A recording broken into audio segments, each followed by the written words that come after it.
Quand les situations te disent d'abandonner, quand tu as l'impression que les promesses de Dieu tardent, quand l'ennemi veut mettre en toi le doute, quand tes regards se tournent vers les problèmes et que tu prends peur, rappelle-toi dans ces moments ce que Dieu t'a dit et persévère.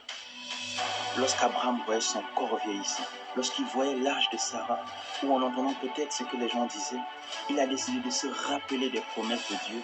Il a espéré au-delà de toute espérance. Et par la suite, il a vu la parole de Dieu s'accomplir. Il n'a pas décidé d'abandonner, il a décidé d'avancer par la foi. Qu'importe ce que tu vois ou entends, avance par la foi. Qu'importe même le temps, Dieu accomplit toujours ce qu'il promet. Tu dois persévérer. C'est ceux qui persévèrent jusqu'au bout, malgré le désert, qui voient Canaan, la promesse de Dieu. C'est ceux-là qui prennent possession des promesses de Dieu. Le monde t'apprend à ne pas persévérer, à vouloir tout de suite sans délai. Mais tu ne vis plus à la façon du monde. La parole de Dieu t'enseigne la persévérance. C'est ce que Dieu aime et c'est par la persévérance que tu auras la victoire dans l'épreuve. Quand c'est difficile, rappelle-toi qui est Dieu. Lui qui t'a fait la promesse.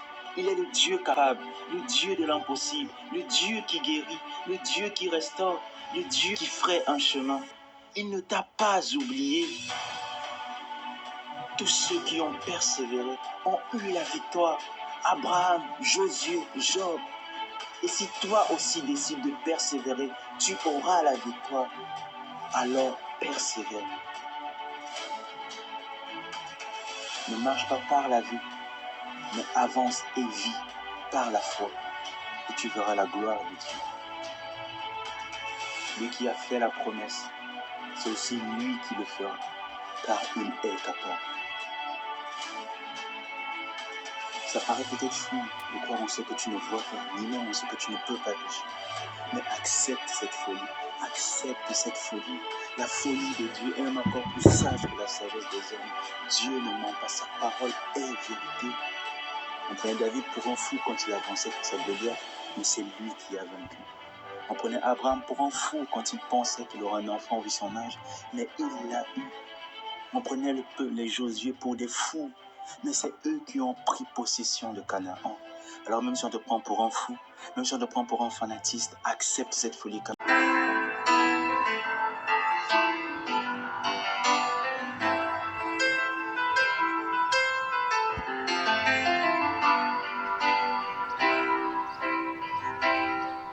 Tous les anges louent sa sainteté. L'univers crie sa majesté. Chantons gloire et puissance, force et louange à l'agneau immolé. À l'agneau immolé. Tous les anges louent sa sainteté. L'univers crie sa majesté. Chantons gloire et puissance, force et louange à l'agneau immolé. À l'agneau immolé. Jean, chapitre 14.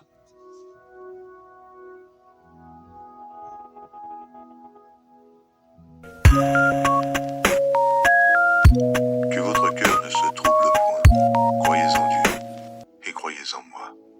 Il y a plusieurs demeures dans la maison de mon Père.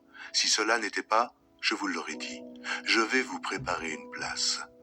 Et lorsque je m'en serai allé et que je vous aurai préparé une place, je reviendrai et je vous prendrai avec moi, afin que là où je suis, vous y soyez aussi. Vous savez où je vais, et vous en savez le chemin. Thomas lui dit, Seigneur, nous ne savons où tu vas. Comment pouvons-nous en savoir le chemin?